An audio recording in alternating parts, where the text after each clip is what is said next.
Ok, j'espère que vous allez bien. Moi, je vais très bien par la grâce de Dieu. Donc, du coup, je vous retrouve aujourd'hui dans cette nouvelle vidéo un peu story time où je vais vous parler de cet événement qui a marqué mon enfance. Du coup, si tu passes par là, n'hésite pas à t'abonner, à lâcher un petit pouce bleu et à cliquer sur la cloche de notification pour ne rater aucune de mes prochaines sorties. Ici Angélia, donc je vous laisse avec le générique et on se retrouve tout de suite après. Si tu fais quelque chose, n'hésite pas à continuer à faire ce que tu es en train de faire tout en regardant la vidéo parce que c'est une vidéo un peu podcast, un peu story time, tu vois. Donc, du coup, moi, ce que j'ai, c'est que j'ai une bouteille d'eau comme ça que je pourrais prendre, voilà, après avoir beaucoup parlé. Du coup, je peux pas prendre quelque chose à manger parce que je vais manger tout à l'heure, du coup, de pas grignoter pendant les repas, you know. Donc, du coup, voilà. Et voilà quoi, c'est ce que je vais vous parler dans cette vidéo de cet événement qui a marqué mon enfance. Donc, voilà quoi. Ok, pour ceux qui ne le savent pas, bon, je sais que je ne vous l'ai jamais dit, mais je suis née à Brazzaville, au Congo. Voilà, le Congo Brazzaville. Donc, du coup, pour ceux qui savent, 242. Et donc, voilà, je suis née à Brazzaville, etc. Bon, je vais vous parler de moi, de mes origines, tout ça, dans une autre vidéo. Ce qui nous concerne aujourd'hui, c'est cet événement qui a marqué mon enfance. Donc, du coup, voilà, je suis née à Brazzaville et c'était un certain 4 mars, je sais plus, enfin un dimanche, voilà, un dimanche 4 mars 2012, voilà, et c'était un dimanche 4 mars 2012, on devait aller à l'église, mais je crois qu'il y avait un truc qui nous avait empêché d'aller à l'église, du coup, ce dimanche-là, avec ma maman. Du coup, vu qu'elle vendait en ces temps-là, du coup, elle a, voilà, vu qu'on ne pouvait pas aller à l'église, du coup, elle s'est concentrée à ranger sa marchandise, à préparer ses marchandises pour vendre, etc. le lendemain, dans la semaine, quelque chose comme ça. Donc, du coup, voilà quoi. Elle s'est réveillée le matin, étant donné que ma mère, c'est une femme, oh là là, mais qui aime la prière, qui aime Jésus, mais high level quoi. Donc ce jour-là, elle s'est réveillée, elle était fatiguée, elle avait pris son timon, et donc elle se sentait pas bien au fait. Elle disait bon, aujourd'hui je crois pas que je vais aller à l'église, je vais faire autre chose, du coup je vais aller préparer ma marchandise, etc. Donc, du coup, c'était très bizarre. Une femme qui se lève tous les dimanches, toujours à temps pour aller à l'église, se réveille un jour avec un sentiment comment je peux dire ça, voilà, un sentiment de désintéressement, un sentiment de fatigue. Et c'était vraiment bizarre de la part de ma mère. Du coup, bah, vu que moi j'étais petite, je vous rappelle que j'avais 7 ans. 7 ans, oui, non, 7 ans à l'époque, en 2012. Je crois que j'avais 7 ans en 2012. Je crois bien, hein, entre 7 et 8 ans, si je dis pas n'importe quoi. Donc, du coup, voilà, ma mère avait cette lourdeur d'aller à l'église. Du coup, elle s'est concentrée sur autre chose. Et moi, j'étais là, je jouais tranquillement, vu que j'aimais beaucoup jouer étant petite. Je jouais tranquillement. Et il y a mon grand frère à cette époque-là qui faisait le bac, du coup. Et le matin, il s'est réveillé. Il est allé travailler avec ses amis dans son lycée, du coup. Et voilà, nous sommes restés à la maison avec ma mère, vu que c'était une maison familiale. Il y avait les oncles, les tantes, les grands-mères, les grands-pères. Et j'en passe. C'était vraiment une parcelle familiale. Il y avait tout le monde à l'intérieur du coup. Il était fort, mais il n'était pas aussi imposant qu'un bruit de crash. En fait, un avion qui tombe, c'est vraiment très brouillon, on va dire. Excusez-moi. Donc, du coup, voilà, on disait, non, ça ne peut pas être un avion qui a craché. Voilà, c'était pas un bruit aussi imposant que ça. Donc, du coup, voilà, on s'interrogeait, etc. Et là, on entend un deuxième bruit, boum, comme une explosion. Et là, on s'est dit, il y a vraiment quelque chose qui se passe. On voit maintenant des gens qui revenaient comment je peux dire ça, voilà, qui venaient à cette allure-là vers nous en courant. Mais les gens venaient en courant, paniqués. On se disait, mais qu'est-ce qui se passe enfin? Il y avait des gens qui se bousculaient partout et un monsieur qui a commencé à crier, quittez le quartier, quittez le quartier, quittez le quartier. On se dit, mais qu'est-ce qui se passe? C'est notre quartier, on vit ici depuis longtemps, pourquoi est-ce qu'on doit quitter le quartier, etc. Les gens se posaient beaucoup de questions, mais qu'est-ce qui se passe enfin? Quittez le quartier, le camp a pris feu. Et là, le camp a pris feu. Donc, du coup, dans notre quartier, un peu plus loin, il y avait un camp militaire, etc. Soit disant qu'il y avait des explosions, excusez-moi, des explosifs là-bas. Du coup, voilà, ce sont ces explosifs-là qui avaient pris feu. Du coup, il y avait beaucoup d'explosions, etc. Il y avait des... Voilà, c'était vraiment terrible. Donc, du coup, le monsieur a continué à crier, quitter le quartier, quitter le quartier. Et frère, on nous dit de quitter le quartier. Qu'est-ce qu'on va faire? Tout quitter le quartier. Bref, on a quitté le quartier, on commençait à courir. On commençait à courir dans tous les sens. Il y a ma mère qui m'a attrapé. Je sais même plus, et frère, je ne sais même plus à quel moment, enfin, la petite soeur de ma mère et les autres membres de la famille qui étaient dans la parcelle ont fui. Je me rappelle pas. Tellement c'était un brouhaha terrible. Ah mon Dieu, quand je me rappelle, c'était vraiment terrible, c'était atroce. Les gens commençaient à fuir, etc. Il y a d'autres personnes qui voulaient repartir chez eux, chercher des trucs, des habits, etc. On leur disait, c'est pas important, laissez tout ça. Quittez juste le quartier, sauvez vos vies. Sauvez vos vies, etc. Excusez-moi. Sauvez vos vies, etc. Partez, partez. Et bah, tout le monde était obligé de partir, de rien prendre. Et moi, avec ma mère m'a tenue par la main, du coup, fortement par la main. Elle m'a dit qu'on devait fuir. On est sorti de la parcelle, on commençait à courir. Et moi, il y a ma sandale qui est restée entre-temps, entre la parcelle et le dehors, et la rue, au fait. Ma sandale qui s'est coincée là-bas entre le portail et la rue. J'ai dit à ma mère, maman, je vais prendre la sandale. Et elle dit, mais tu vas risquer ta vie pour la sandale, laisse-moi cette sandale-là. On n'a qu'à partir. On a commencé à courir avec ma mère qui m'a tenue fortement. Elle a tout laissé, tout ce qu'elle faisait. Je ne me rappelle plus si elle avait pris un sac d'argent, quelque chose comme ça. Je ne sais plus exactement parce que ça fait vraiment longtemps, 2012. Donc, vraiment pas aussi longtemps que ça, mais ça date quand même. Du coup, on a commencé à courir dans tous les sens et il y a le mari de sa petite soeur qui est venu et qui a commencé à dire à ma mère, laisse-moi, je vais partir avec elle. Il commençait à me tirer par la main, etc. Par le bras, excusez-moi. Il commençait à me tirer par le bras. Non, laisse-moi, je vais aller avec elle et tout. Et ma mère me disait, non, laisse ma fille, j'irai avec elle toute seule. Et voilà, quand ma mère a refusé que le mari de sa sœur puisse partir avec moi. Donc, du coup, elle a continué à courir avec moi tout en me tenant par la main. On a continué à courir. Et c'est là où elle commence à se demander, eh mon Dieu, mais mon fils, où est-ce qu'il se trouve? J'étais son nom, je n'ai pas envie de dire son nom. Mon fils, où est-ce qu'il se trouve? Mais il est parti étudier. En plus, là où il était parti étudier, et les frères, c'était juste à je dirais genre 3-4 mètres du camp qui venait de prendre feu. Et c'était vraiment terrible. Ma mère était inquiète, mais vraiment, mais mon fils, où est-ce qu'il est parti? Il est parti étudier. Là où il est parti étudier, c'est pas loin du camp, etc. Et c'était vraiment terrible. On a continué à courir avec ma mère. On est arrivé au goudron du camp. On est sorti de la rue du quartier. On est arrivé sur une route où il y avait des voitures, des camions, etc. Et là, on commençait à courir sur des morceaux de vitres, donc des magasins cassés, etc., détruits. Il y avait des vitres par terre, vu que je n'avais plus qu'une seule sandale. Du coup, l'autre pied était nu. Donc, voilà, que limite, je marchais sur les débris de verre, etc. Et ma mère avait vraiment peur que je puisse les piétiner et tout, pour que je puisse me blesser. Donc, du coup, voilà, elle a fait en sorte que mon pied qui était nu ne puisse pas piétiner tout justement ces débris de verre. Du coup, on a continué à courir et on est arrivé quelque part. J'ai dit à ma mère, j'ai envie de faire pipi.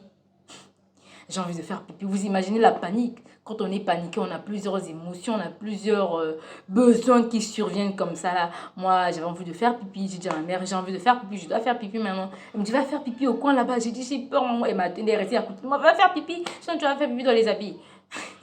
Je suis partie faire pipi, etc. Juste à côté, quelque part là. Et là, voilà, je commence à pisser et je regarde genre comme ça.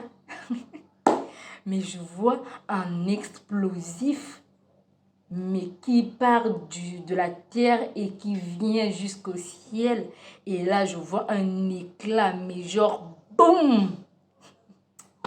Ah là là, quand je vois ça, je dis, Seigneur mon Dieu, mais c'est quoi ça?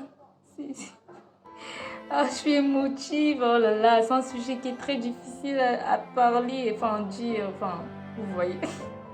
Donc du coup là je vois cette bulle là s'exploser devant mes yeux, un boum. Et frère, j'ai arrêté de pisser. Je pouvais pas continuer à pisser alors qu'il y avait des choses comme ça. Et j'ai dit non, je vais pas continuer à pisser. Et là vraiment j'ai dit ok c'est bon, j'ai fini de pisser. Là ma mère m'a tenu par le bras et c'était reparti. Courir. On a couru mais alors là c'était On a parcouru une distance que jamais dans notre vie on aurait pu parcourir s'il n'y avait pas cet événement-là, au fait. On est arrivé dans un quartier qu'on appelait Mungali, qu'on appelle Mungali à Brazzaville. Pour ceux qui sont à Brazzaville, ils savent exactement de quoi je parle.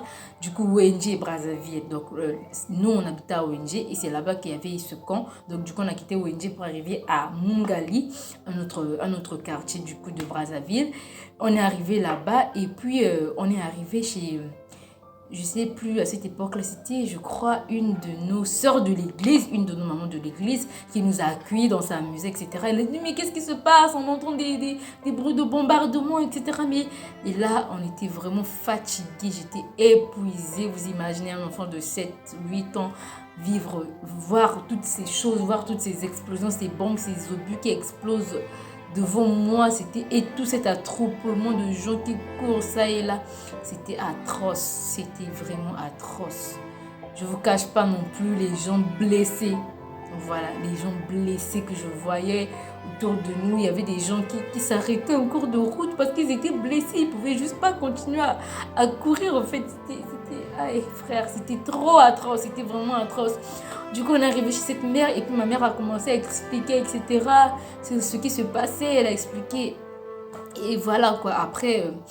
Voilà, elle a dit, ok, donc voilà, rentrez dans la maison et tout, allez prendre une douche, tiens, allez prendre une douche, histoire de vous, voilà, de vous détendre un petit peu, de décompresser. Et je suis partie dans la douche, ma mère m'a accompagnée à la douche, mais je tremblais, tout mon corps tremblait, j'étais malade, j'avais peur, j'avais des frissons, je n'étais pas bien en fait, je n'étais pas bien, c'était limite une guerre, J'arrive dans la douche, c'était une douche, mais... vraiment masterclass la douche est, mais ça m'importait peu parce que voilà, il y avait cette situation là, c'était pas une situation normale, on va dire. J'arrive dans la douche, ma mère m'accompagne et elle dit voilà, lave-toi, je t'attends dehors. Je commence à prendre la douche, de l'eau froide sur mon corps, ça m'a vraiment détendue et voilà quoi, ça m'a vraiment détendue. Après ça, je suis sortie, je crois qu'on nous avait donné quelque chose à manger, on a mangé quelque chose. Et du coup, on est resté quelques heures là-bas.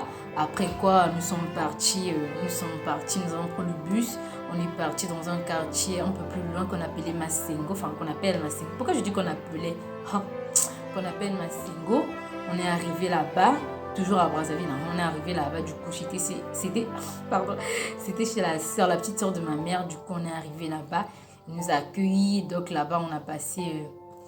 quelques heures, du coup, ma mère a expliqué ce qui se passait. Et là, du coup, on a cherché à... Ah non, je me suis trompée, excusez-moi. C'était pas d'abord à Massengo qu'on était arrivé. Du coup, on était d'abord allé à Kombo. Ah ouais, ah là là, j'avais oublié. On est arrivé à Kombo chez le grand frère, mon père. Du coup, on est arrivé là-bas. Là, il y avait mes cousines, mes cousins, etc.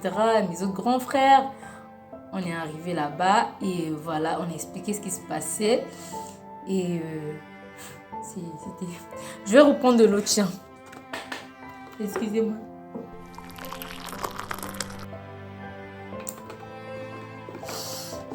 Ok, donc du coup, on est arrivé là-bas et voilà, quand on nous a mis à l'aise, on s'est un peu assise, etc. On a décompressé. Du coup...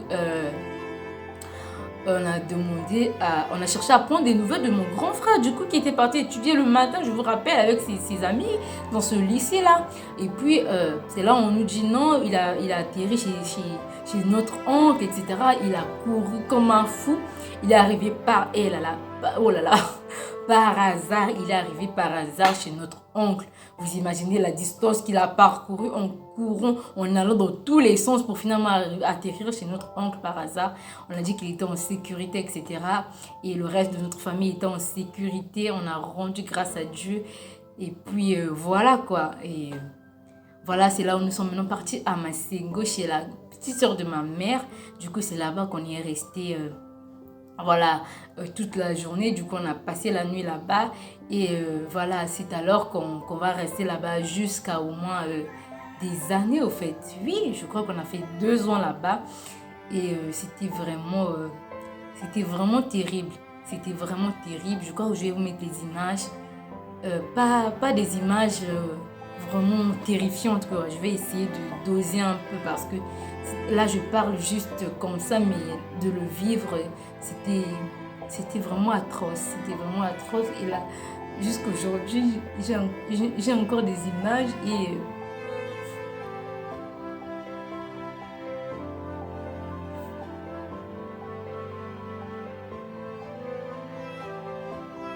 pardon, c'était juste incroyable.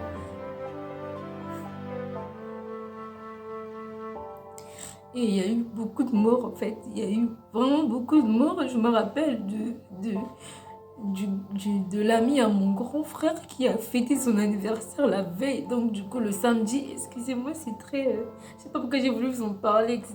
Mais bon, je voulais que ça sorte et que voilà quoi, que les gens connaissent aussi cette histoire. Voilà, il y a l'ami à mon grand frère qui a fêté son anniversaire la veille, du coup le samedi. Et bah, le dimanche, le jour enfin le dimanche 4 mars, et il a perdu la vie, au fait.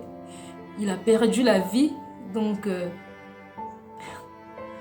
ah là là, il a perdu la vie. Il y avait énormément de personnes qui ont perdu la vie. Du coup, lui, il s'était caché sous un immeuble, et bah, l'immeuble s'est effondré, l'immeuble, du coup, est tombé sur lui. Et c'est comme ça qu'il avait perdu la vie, au fait. Il y a eu beaucoup, vraiment beaucoup de morts. Sa mère jusqu'à aujourd'hui, enfin jusqu'à 2000, je sais plus, 2018, 2017, elle ne s'est jamais remise de la mort de son fils. Jamais.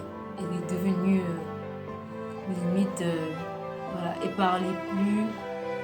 euh, voilà, c'est comme si elle vivait plus en fait. Elle ne s'est jamais remise de la mort de son fils. Aujourd'hui, on est en 2022. Je ne sais plus exactement ce qui s'est passé parce que j'ai changé de ville. Je sais plus je sais plus.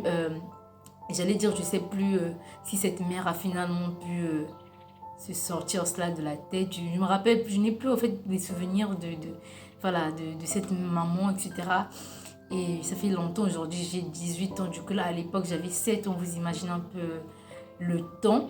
On est en 2022, je suis plus à Brazzaville aujourd'hui, je suis à Pointe-Noire, du coup j'ai changé de ville. C'était Brazzaville, c'est la capitale politique du Congo. Et là je suis à Pointe-Noire, la capitale économique, la capitale politique, pardon, du coup.